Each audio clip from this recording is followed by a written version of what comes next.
At the moment, I am reading On the Nature of the Gods and Academics by Marcus Tulio Cicero. This is the Loeb Classical Library edition. I was introduced to this book by Camille Gregor.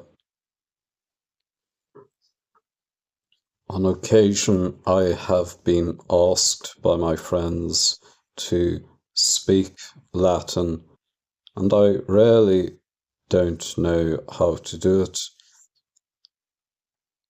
For one to be able to read Latin and for one to be able to speak it are quite distinct skills.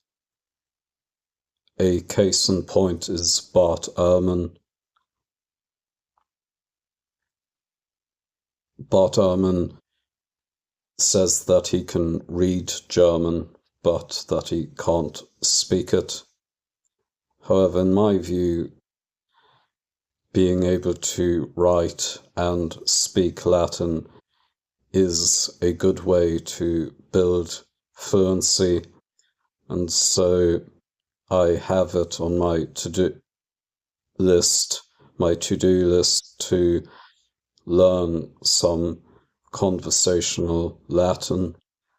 And in this book I came across a nice phrase of conversational Latin, a way to say goodbye.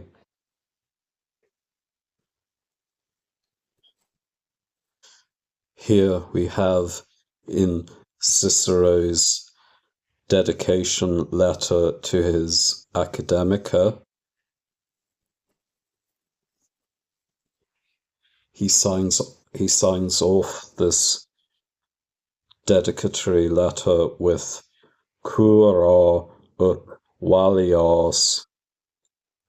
Cura ut valias means literally, take thou care if thou wouldest be well in biblical English, or take care if you would be well in modern English.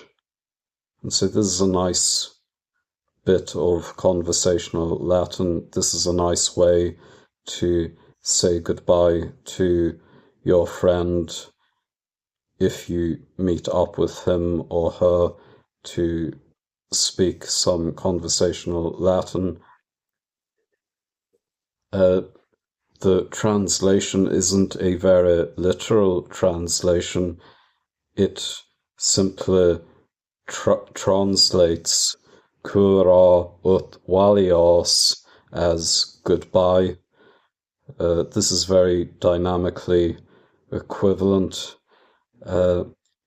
This is why it can be very difficult to learn Latin if one should have the Latin text on the left and the English text on the right, because very often the translation can be very dynamic and not very literal. Cura ut valias means literally take care if you would be well, but the closest phrase in English to that phrase is goodbye, and etymologically goodbye can mean may God redeem you, or may you be in good health, or may you be saved.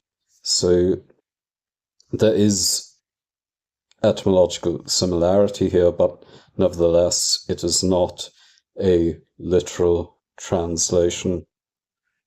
So I just thought that I would introduce you to some conversational Latin, because speaking Latin is a skill that I need to work on. I thought that I would add a further note as to why we ought to source our conversational Latin from Cicero. For a long time, the Latin of Cicero was seen as paradigmatic, i.e. as a model upon which other authors, other more recent Latin authors, ought to base their own writings. Even up till the Renaissance, we have writers talking about how other writers ape the style of Cicero. And so the style and the grammar of Cicero is seen really as a standard upon which other Latin works were based. And so if we source our conversational Latin from Cicero, then this guarantees that we are using good Latin, we are speaking high and correct Latin. The Latin of Cicero used to be referred to by historians and linguists as the Latin of the Golden Age. However, today's historians and linguists are a little bit disfavourable to that term, the Golden Age, because it seems to signify that a certain dialect of Latin is superior to other dialects of Latin. The dialect of Latin that followed Cicero's was called the Latin of the Silver Age.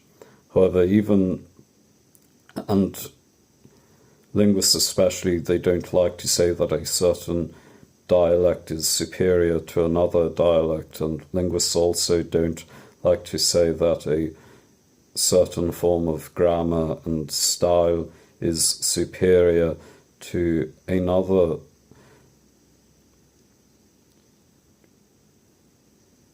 version of grammar and style.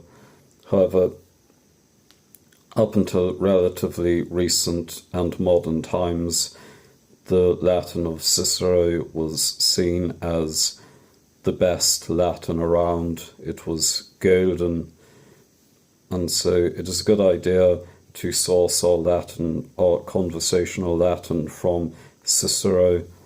Luke Ranieri, who is another YouTuber who speaks concerning Latin, talked about this as well. He said that very often we source our conversational Latin from texts like the Hermeneuta, which are post-classical, post-Golden Age, and he recommended actually sourcing our conversational Latin from Ovid, who is another classical author. Just as a bit of a postscript, to make cura ut valios plural, we would say curate ut valiotis, which means take ye care that ye may be well in biblical English, or take care and be well in modern English.